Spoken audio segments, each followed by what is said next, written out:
है बकरे केवल मुसलमान ही पालता है, तो ये भ्रम अपने दिमाग से निकाल दीजिएगा आज के बाद। मुस्लिम त्योहार या इस्लामिक त्योहार का अगर फायदा किसी को मिलता है तो मिलता है मेरे हिंदू समाज के भाइयों को। ये 10,000 करोड़ रुपया जो हिंदू भाइयों के घर में गया है वो किस कारण से गया है?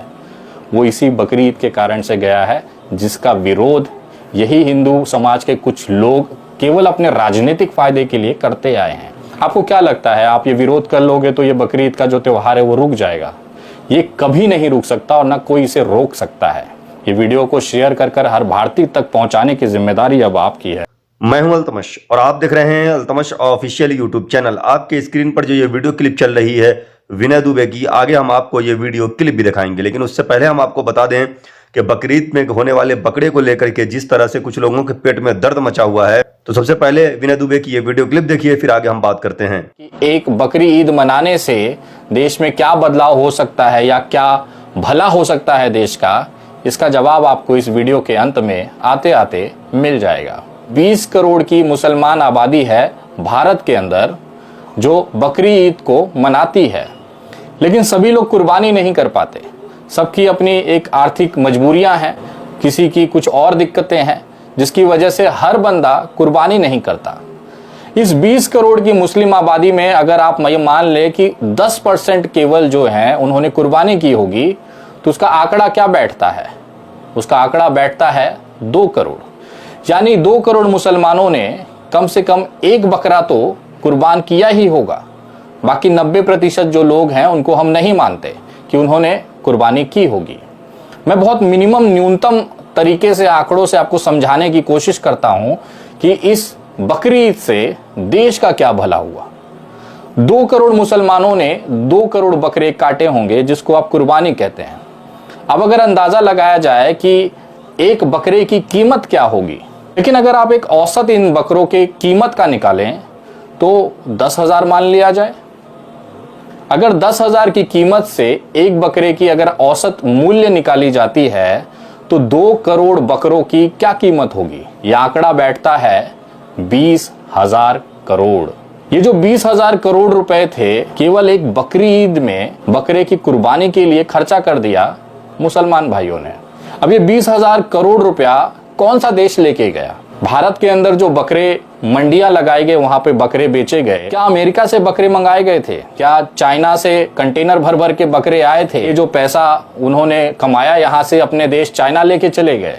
क्या ये बकरी ईद का जो 20,000 करोड़ रुपया था ये अमेरिका चला गया? नहीं, ये पूरा 20,000 करोड़ रुपया भारत के अंदर ही रह गया। यानी कि भारत की अर्थव्यवस्था में ये 20,000 करोड़ रुपए जुड़े हैं। अब ये पैसा किसके पास गया है? ये पैसा गया है उन लोगों के पास जिन्होंने ये बकरों को महीनों से सालों से पाला और बकरे ईद के समय उसे मंडियों में बेचा। अब आप पूछ रहे होंगे कि ये बकरे पालने वाले कौन होंगे? पालन या बकरे पालने या बकरी पालने का जो सबसे बड़ा मार्केट बाजार आप कह सकते हैं, वो हमारे गांव में, देहात में, ग्रामीण इलाकों में बसता है। इसका मतलब ये जो 20,000 करोड़ रुपया है, ये 98% जो पैसा था ये हमारे गांव के किसान जिन्होंने बकरे बकरी पाले हैं उनके जेबों में चला गया।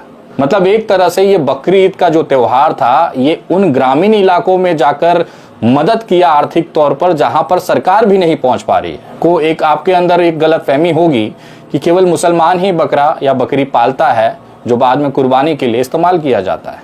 मेरी भी अवधारणा यही थी, मेरी भी एक भ्रम यही था कि जो मुस्लिम कम्युनिटी है या मुसलमान या इस्लाम को मानने वाले लोग हैं वही बकरा और बकरी पालते होंगे जो बाद में कुर्बानी के लिए इस्तेमाल किया जाता होगा। लेकिन जब मैं सरकारी आंकड़े निकालने की कोशिश करता हूँ, भारत सरकार के पशुपालन विभाग के आधिकारिक वेबसाइट पर जाकर जब मैं आंकड़ा देखता हूँ तो मैं चौंक जाता हूँ। पूरा मुसलमान कम्युनिटी बकरा पालन या पशुपालन में नहीं है। भारत सरकार के आंकड़े हैं केवल 8% ऐसे मुस्लिम हैं, मतलब ऐसे लोग हैं जो पशु को पालते हैं। ये पशु बकरी भी हो सकता है, भैंस भी हो सकता है। बहुत सारे मुस्लिम व्यापारी हैं जो तबेला इंडस्ट्री में हैं, भैंसों का पालन करते हैं, तो ये पशुपालन में सभी जानवर आ जाते हैं। लेकिन हिंदुओं में अगर जब मैंने सरकारी आंकड़ा देखा तो ये आंकड़ा जाता है 80% के आसपास। मतलब देश की जो कुल आबादी है हिंदुओं की, उसमें से 80% जो आबादी है वो पशुपालन में है। ये बकरी पालन की बात नहीं कर रहा हूं, मैं पशुपालन की बात कर रहा हूं। इसमें जो मैक्सिमम जो शेयरिंग है, परसेंटेज है, वो हिंदुओं का है। सरकारी आंकड़ा है भारतीय जनता पार्टी की, केंद्र की, मोदी सरकार के मंत्रालय का ये आंकड़ा मैंने आपको बताया है। अब अंदाजा लगाइए कि ये 20,000 करोड़ रुपया अगर इन दोनों पशुपालक के बीच में डिवाइड किया जाए तो हिंदू समुदाय का जो 80% पशुपालक क्षेत्र है उसमें 20,000 करोड़ का अगर 80% निकाला जाए तो 16,000 करोड़ रुपए अंदाजन हिंदू परिवार को चले गए सिर्फ एक बकरी ईद के अंदर, और कुछ पैसे जो गए हैं वो मुसलमान परिवार को गए हैं। ये सरकारी आंकड़ों के हिसाब से है। चलिए मैं जनरल आ जाता हूं कि सारे लोग बकरी नहीं मानते, अब बकरी पे डेडिकेटेड आ जाते हैं। बकरा और बकरी का जो पालन है जो बाद में कुर्बानी के लिए इस्तेमाल होता है, अगर हिंदू और मुसलमान में एकदम आधा आधा बांट दिया जाए कि आधा जो 20,000 करोड़ का हिस्सा था वो मुसलमान लेके गए और आधा जो था 10,000 करोड़ का वो हिंदू लेके गए। 10,000 करोड़ रुपया केवल बकरी ईद से हिंदू जो बकरे पालने वाले लोग थे जिन्होंने इस मंडी लगाई वहां पर जाकर कुर्बानी के लिए बकरे को बेचा है, 10,000 करोड़ रुपया तो हिंदू परिवारों को गया। अब आपके मन में सवाल उठ रहा होगा कि हिंदू जो है वो कुर्बानी का बकरा नहीं पालता, तो ये गलतफहमी में ना आप अपने दिल से निकाल दीजिए। ये आपके बगल में जो वीडियो दिख रही होगी ये झारखंड के हजारीबाग का है।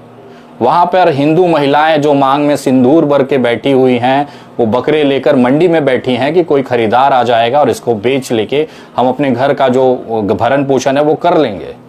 ऐसे देश के अंदर हजारों मंडियां थी जहां पर हिंदू व्यापारियों ने मुसलमान भाइयों के कुर्बानी के लिए जो बकरे थे वहां पर आकर उन्होंने बेचे।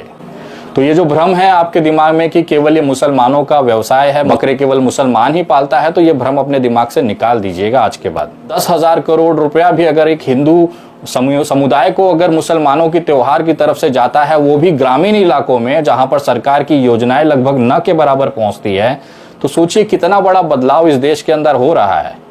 जिस देश के अंदर हमारी सरकारें हमारे हिंदू भाइयों को रोजगार नहीं दे पा रही है, वहां पर केवल एक मुसलमान कौम एक दिन के अपने बकरा ईद के त्योहार पर 10,000 करोड़ रुपया लगभग इस पूरे हिंदू समाज के लोगों को जिन्होंने पशुपालन बकरा और बकरी पालन में है उनको घर तक पहुंचाया है। ये किस वजह से हुआ है? ये 10,000 करोड़ रुपया जो हिंदू भाइयों के घर में गया है वो किस कारण से गया है? वो इसी बकरी ईद के कारण से गया है, जिसका विरोध यही हिंदू समाज के कुछ लोग केवल अपने राजनीतिक फायदे के लिए करते आए हैं। आपको क्या लगता है, आप ये विरोध कर लोगे तो ये बकरी ईद का जो त्योहार है वो रुक जाएगा? ये कभी नहीं रुक सकता और ना कोई इसे रोक सकता है, क्योंकि हमारे भारत के अंदर जो संविधान है ना वो सबसे ज्यादा ताकतवर होता है, और वो संविधान ने ही हमें ये अधिकार दिया है, मुसलमानों को ये अधिकार दिया है कि उनकी जो धार्मिक स्वतंत्रताएं हैं, उनकी जो पद्धतियां हैं, उनकी जो परंपराएं हैं उसको बनाए रखे, उसको मेंटेन करें।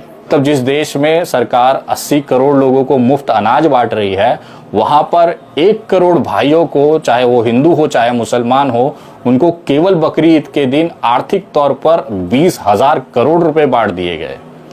ये खूबसूरती है इस्लाम के बकरी ईद के त्योहार की। सोचिए, हिंदू समुदाय के कुछ लोग मुसलमानों के प्रति नफरत बांट रहे हैं और एक बकरी ईद के सिंगल एक दिन के त्योहार में 20,000 करोड़ रुपए इसी हिंदुस्तान के देसी ग्रामीण किसानों को बांट दिया जाता है। ये पैसा कहां पर इस्तेमाल होगा? ये पैसा इस्तेमाल होगा उनके घर के अनाज के निवाले में। ये पैसा इस्तेमाल होगा उस घर के बच्चों के पढ़ाई में। ये पैसा इस्तेमाल होगा उस घर के बुजुर्गों के दवाइयों में और इलाज में। अगर इस बकरी ईद पर रोक लगा दे तो ये जो 20,000 करोड़ रुपया है ये भारतीय अर्थव्यवस्था में नहीं रोटेट हो पाएगा, तो इसका नुकसान सीधा सीधा देश को जाता है। मुस्लिम त्योहार या इस्लामिक त्योहार का अगर फायदा किसी को मिलता है तो मिलता है मेरे हिंदू समाज के भाइयों को। उसके बावजूद भी कुछ लोग केवल अपनी राजनीतिक रोटी सेकने के लिए इसका विरोध किए जा रहे हैं। ये वीडियो में तथ्य जो दिखे हैं वो कैसे लगे आप कमेंट कर जरूर बताएं। ये वीडियो को शेयर कर हर भारतीय तक पहुंचाने की जिम्मेदारी अब आपकी है। तो देखा आपने ये वीडियो बकरीद में होने वाले बकरे को लेकर के आप तमाम लोगों का क्या कहना है, आप हमें जरूर कमेंट करके बताइएगा। अगर ये वीडियो अच्छी लगी है तो इस वीडियो को एक लाइक भी कीजिएगा। अगर आप इस चैनल पर नए हैं तो इस चैनल को सब्सक्राइब भी कीजिएगा। तो फिर दीजिए अपने दोस्त अल्तमश को इजाजत, फिर हम मिलते हैं किसी नई वीडियो में। जब तक के लिए शुक्रिया, धन्यवाद, अपना बहुत ख्याल रखिएगा।